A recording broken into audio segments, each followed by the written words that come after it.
Hello viewers, আশা করি সবাই ভালো আছেন। তো সেই প্রত্যাশায় আজকে একদম ছোট্ট একটি কন্টেন্ট ভিডিও নিয়ে আপনাদের সামনে হাজির হলাম। তো ভিউয়ার্স, আজকের ভিডিওটি হচ্ছে মূলত যে ছোট পুকুর আছে অনেক খামারি ভাইদের, তো ছোট পুকুরে কী মাছ চাষ করলে সবচেয়ে অধিক লাভ করা যায়।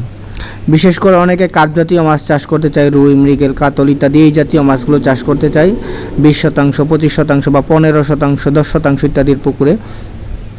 তো তাদেরকে আমি বলে রাখি যে ছোট পুকুরে বিশেষ করে আপনারা কার্প জাতীয় মাছের চাইতে কিন্তু আপনি ক্যাটফিশ জাতীয় যে মাছগুলো আছে সেই মাছগুলিকে অধিক লাভবান হতে পারবেন। ক্যাটফিশ জাতীয় মাছের মধ্যে ধরেন আপনার দেশি শিং বা মাগুর, দেশি ট্যাংরা ইত্যাদি এই জাতীয় যে মাছগুলো আছে এগুলো খুব ভালো ফলন হয় ছোট পুকুরে।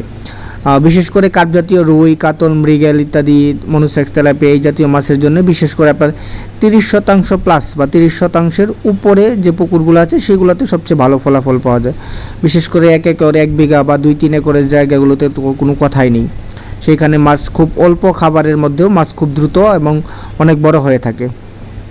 তো যাদের বাড়ির আঙিনায় ছোট্ট পুকুর আছে, বিশেষ করে 10, 15 বা 20%-এর মধ্যে, তারা চেষ্টা করবেন যে ক্যাটফিশ জাতীয় মাছগুলো চাষ করা যায়। এই মাছগুলো অধিক ঘনত্বে খুব সহজভাবেই চাষ করা যায়।